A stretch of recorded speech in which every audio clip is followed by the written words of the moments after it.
अपने पसंदीदा शो के फुल एपिसोड देखने के लिए अभी डाउनलोड करें दंगल प्ले ऐप। भगवान को, धर्म को, उनके नाम को मिटाने का प्रयास दूषण से पहले और उसके पश्चात कई अधर्मियों ने किया।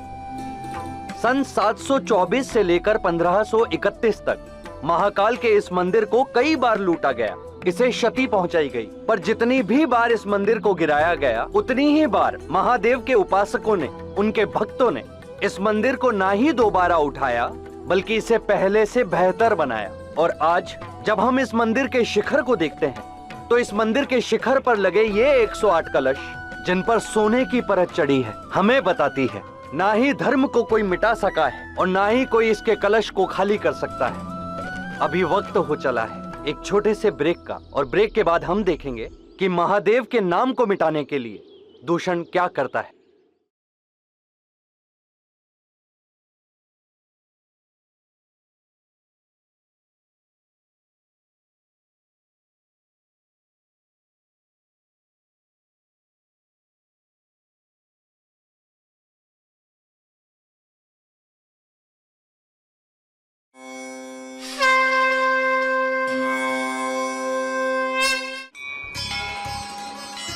कथा में आप सभी का पुनः स्वागत है। ग्रंथों से पता चलता है कि यहाँ रामचंद्र जी के बेटे कुश और वानर राज सुग्रीव भी महाकाल के दर्शन के लिए उज्जैन आए थे। इससे ये साबित होता है कि ये मंदिर त्रेता युग में भी उपस्थित था और इसकी ख्याति दूर दूर तक फैली हुई थी। किंतु आज महाकाल के जिस भव्य मंदिर को आप लोग देख रहे हैं, इसका निर्माण 1732 में रामचंद्र बाबा शिणवी ने करवाया, जो राणा जी सिंधिया की महारानी के मुनीम थे और महाकाल के बहुत बड़े भक्त।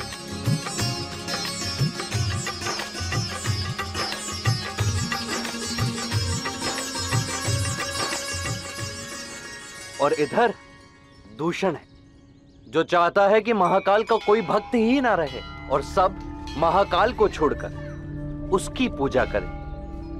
क्या ऐसा हो पाता है? आइए देखते हैं।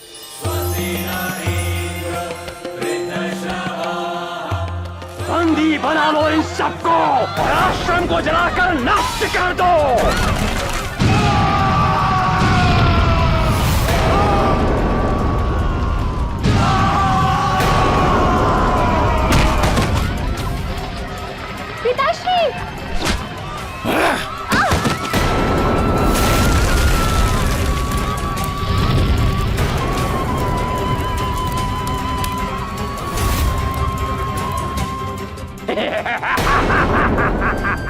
इन सबको असुरराज दूषण के पास ले चलो।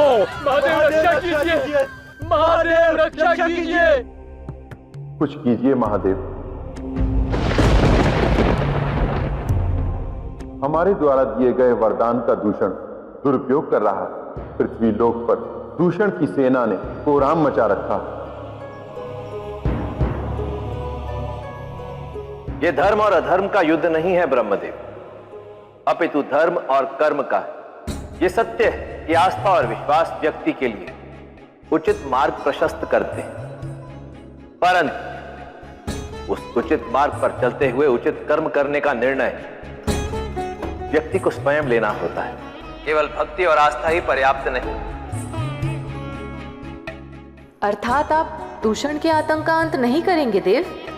अवश्य करूंगा देवी, परंतु मेरी सहायता केवल उनके लिए होगी जो धर्म के मार्ग पर चलते हुए सुकर्म करेंगे, क्योंकि धर्म का आधार भी तो कर्म ही होता है।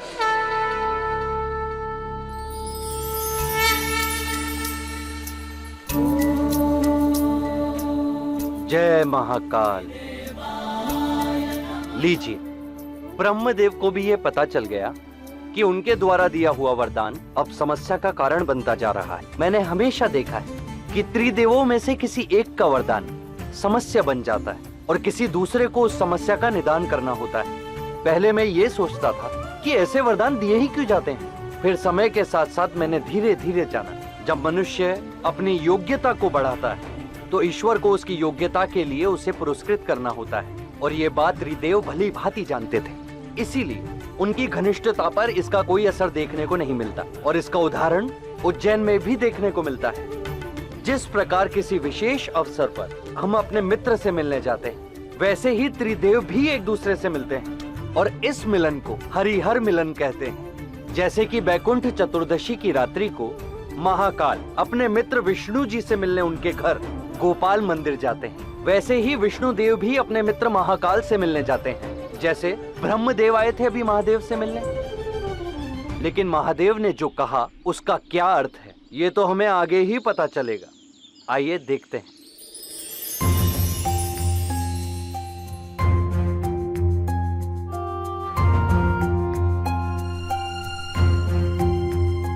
हे प्रभु, आप मुझे कैसा संकेत देना चाहते हैं? अपने रुद्र रूप के दर्शन क्यों करवाए आपने? उत्तर दीजिए प्रभु, उत्तर दीजिए। प्रभु आप बचाओ, कोई है? ये पुकार किसकी है? बचाओ, कोई है? सहायता कीजिए मेरी।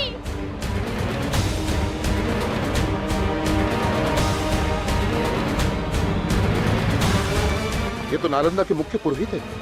औषधि लाओ शीघ्र, शीघ्र करो।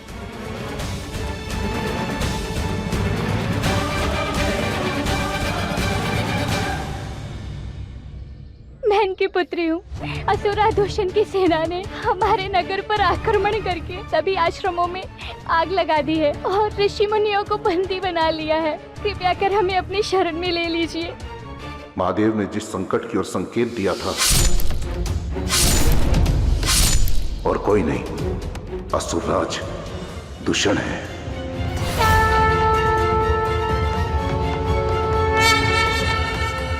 वेदपति को उज्जैन की सुरक्षा की चिंता सता रही थी। क्या आप जानते हैं कि उज्जैन के चारों ओर 84 शिवलिंग स्थापित हैं। ऐसा कहा जाता है कि ये शिवलिंग उज्जैन की सुरक्षा करते हैं। जिस प्रकार हर निर्माण के बाद विनाश तय होता है, उसी प्रकार हर विनाश के बाद निर्माण भी तय होता है, और पुराणों के अनुसार हर विनाश के पश्चात नई सृष्टि का सूर्योदय राजा महाकाल की नगरी उज्जैन से ही होगा। किंतु वेदपति जी, हमारे राजा तो अपनी समूची सेना लेकर शत्रु से युद्ध करने के लिए चले गए हैं। हम मुट्ठी भर सैनिक असुरराज दूषण उनके शक्तिशाली और निडर सेना से युद्ध कैसे करेंगे? देखिए, उज्जैन हमारा घर है, हमारी जन्मभूमि है, और इसके सहस्त्र उपकार है हम पर, और आज वो समय आ गया है उन उपकारों का ऋण चुकाने का। भय और आतंक के छाव में जीने से उचित यही है कि हम अपनी जन्मभूमि के लिए अपने प्राण न्यौछावर करने के लिए सज्ज हो जाएं।